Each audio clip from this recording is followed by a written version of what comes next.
왕의 가족, King's Family, Kingdom Family라고 해도 되겠습니다. 구하라 주실 것이요 찾으라 찾아낼 것이요 문을 두드리라 열릴 것이다. 마태복음 7장 7절 말씀은 정말 유명한 말씀이죠. 참 기분 좋은 말씀입니다. 하지만 그것이 탐욕을 부추기는 말씀은 아닙니다. 내가 구하면 얻겠지, 이기적 목적으로 쓰라고 하는 그런 말씀은 전혀 아니죠. 이어지는 말씀은 하나님을 아버지로 믿는 사람들의 어떤 생각을 가지게 되는지를 계속 이야기해 주고 있습니다.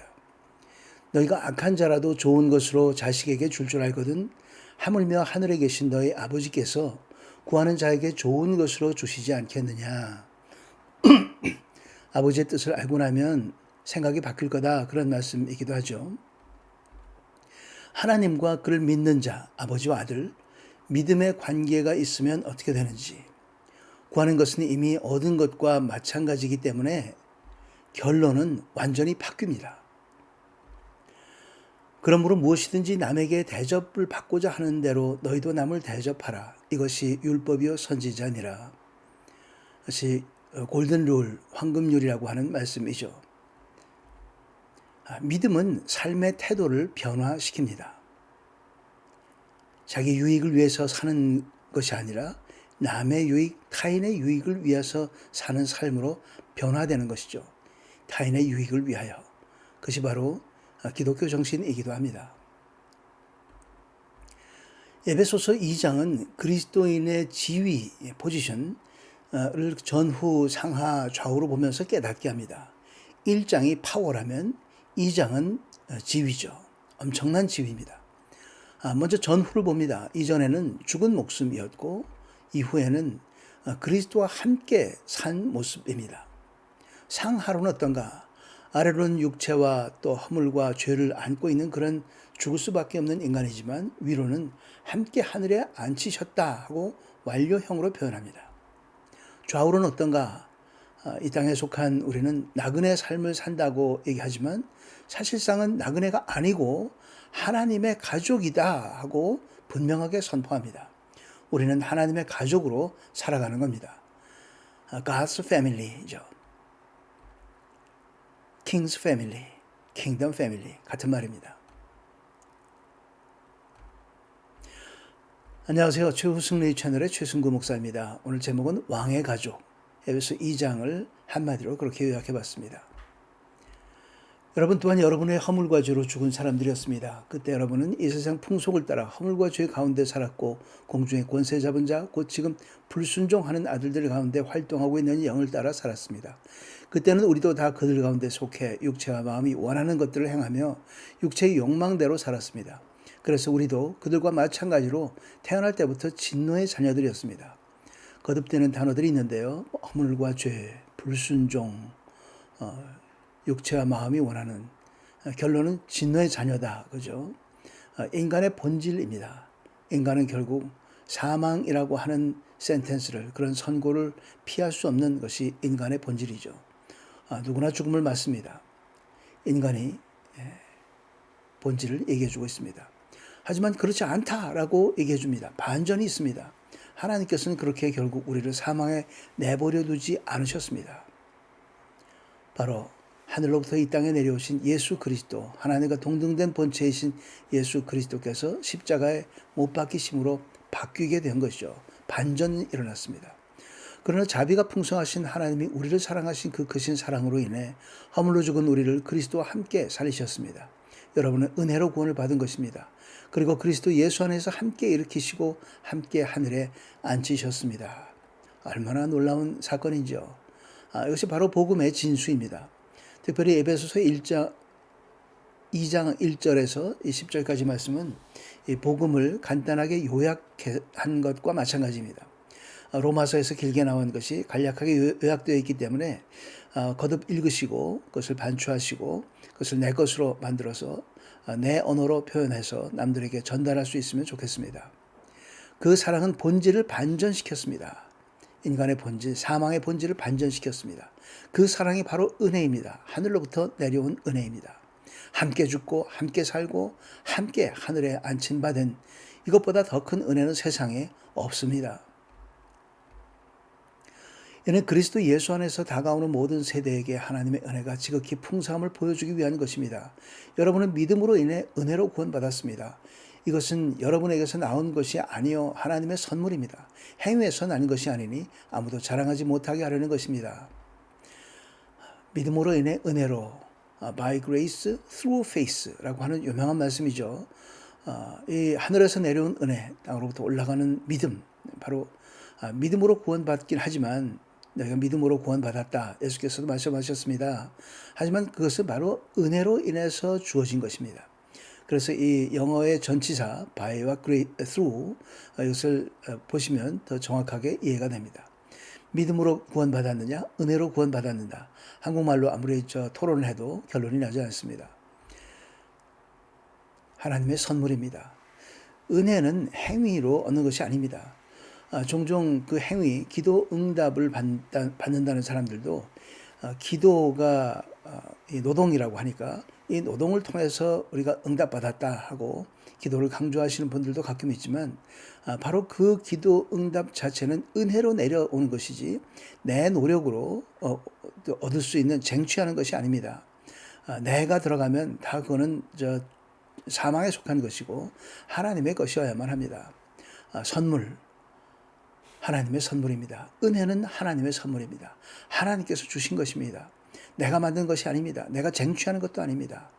계속 이어지는 말씀 보겠습니다. 우리는 하나님께서 미리 예비하신 선한 일들을 위해 그리스도 예수 안에서 창조된 하나님의 피조물입니다. 하나님께서는 우리가 선한 일을 행하며 살기를 원하십니다. 선한 일을 행하며 살기를 원한다는 거죠. 두 가지 종류의 선행이 있습니다. 하나는 구원 전에 선한 일을 하는 것이고요. 그것은 나 중심입니다. 내가 유익을 얻기 위해서 또 내 목적을 달성하기 위해서 그렇게 선한 일을 행할 수 있죠. 그런 선행은 하나님이 원하시는 선행이 아닙니다. 왜냐하면 그것은 내 것이기 때문에 내 공로를 주장하는 것이기 때문에 아니란 얘기죠. 구원 후의 선행은 하나님 중심의 선행입니다.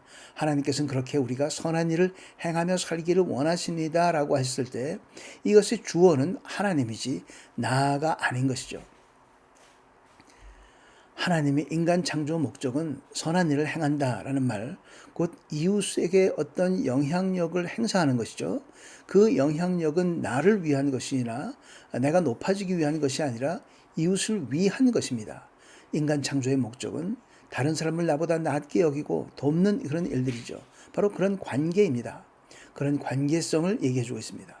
자, 여기서부터 우리 구원받은 사람들이 어떤 관계를 맺으며 살아갈 것인지를 우리가 눈여겨 잘 보아야 합니다. 관계. 그러므로 기억해 보십시오. 여러분은 육신적으로는 이방 사람들이었고 육체에 행하니 할례를 받은 사람들이라고 불리는 사람들에게 할례를 받지 않은 사람으로 불리는 사람들이었습니다. 그 당시에 여러분은 그리스도 밖에 있었고 이스라엘 백성으로부터 제외된 사람들이며 약속의 언약들에 대해 생소한 사람들이며 이 세상에서 소망도 없고 하나님도 없는 사람들이었습니다. 이방인이라고 하는 사람들이었죠. 이스라엘 역사와 아무런 상관이 없는 그런 사람들이었고 이스라엘 사람들은 이방인을 지옥의 불쏘시개 감으로 하나님이 만드셨다라고까지 얘기했던 사람들이었습니다. 계속되는 말씀은 관계인데요. 바로 이방인과 이스라엘의 관계. 그런 이방인을 어떻게 됐는가, 이스라엘과 어떤 관계를 맺게 됐는가 하는 거죠. 계속 이어집니다. 그러나 그때는 하나님에게서 멀리 떨어져 있던 여러분이 이제는 그리스도 예수 안에서 그리스도의 피로 가까워졌습니다. 자, 누구 덕분에? 그리스도 예수 덕분에. 어떻게? 그리스도의 피로. 이제는 피로 맺어진 관계가 되었다. 그런 말씀이죠. 이방인과 이스라엘 사람들은, 이스라엘 역사는 바로 남의 역사가 아니라 피로 맺어진 우리의 역사고 영적 아브라함의 후손이 되었다. 그런 말씀입니다. 그리스도는 우리의 화평이시니 자기의 육체로 둘을 하나로 만드신 분이십니다. 그분은 중간에 막힌 담 곧 원수된 것을 헐어내셨고 조문으로 된 계명의 율법을 폐하셨습니다. 이는 그리스도가 그분 안에서 이 둘로 한 세 사람을 창조해 화평을 이루게 하시고 십자가를 통해 이 둘을 한 몸으로 하나님과 화목하게 하셔서 자기 안에서 원수된 것을 없애버리기 위한 것입니다. 내용이 좀 긴데요. 역시 여전히 관계에 대한 말씀을 둘을 하나로 만들었다. 그런 말씀을 하고 있습니다. 그래서 화평, 화목, 강조되죠. 그리스도는 오셔서 먼 데 있는 여러분에게 화평을 전하셨을 뿐 아니라 가까운 데 있는 사람들에게도 화평을 전하셨습니다. 이것은 그리스도를 통해 우리 모두 한 성령 안에서 아버지께 나아갈 수 있게 하기 위한 것입니다. 모두 한 성령 안에서 이방인과 이스라엘 사람들을 모두 같이 불렀다, 그런 말씀이죠. 화평입니다. 자, 이렇게 화평의 공동체를 만들었다. 한 성령 안에서.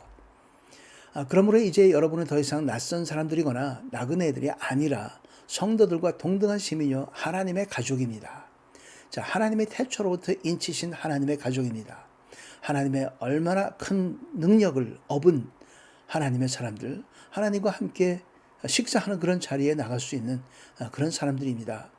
거지가 아니라 왕자로 사는 것입니다 하고 분명한 우리의 위치를 얘기해 주고 있습니다.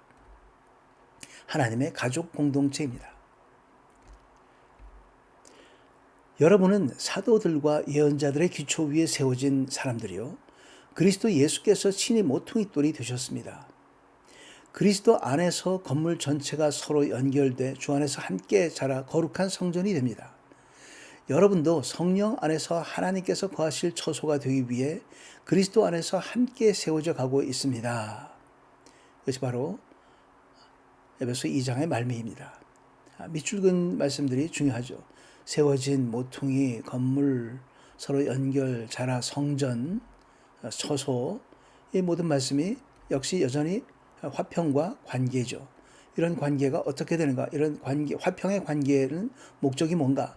바로 공사를 하는 건데, 이 공사에 관련된 그런 단어들이 쭉 계속 나왔습니다. 그리스도를 통한 연합, 합쳐지는 그런 공사입니다. 참 그리스도를 통한 연합, 눈으로 보여지지 않아도 보편적 교회를 얘기하고 있죠. 지역교회가 아닙니다. 어느 교회, 어느 지역에 있는 아무개 담임 목사님의 교회가 아니라 하나님이 이 땅에 만드신 교회를 얘기하는 것입니다. 현재는 부족함과 이질성에 대한 상호 이해가 있고 또 미래에는 함께 세워져 갈 그 청사진을 보여주고 있습니다. 교회란 무엇인가엔 답이기도 합니다. 1장 말미에는 교회는 그리스도의 몸이요 만물 안에서 만물을 충만케 하신 자의 충만이라고 마지막 마무리가 되었는데, 바로 그것에 대한 해답이기도 합니다. 교회란 무엇인가? 오늘 2장 말미에 나옵니다.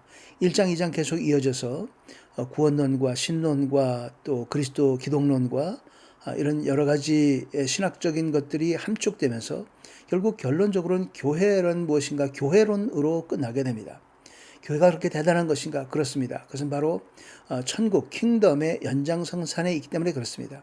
우리 지역교회들이 다 그 일을 감당하지 못하다 하더라도 그 보편적 교회로서의 교회는 계속 살아남아 있습니다.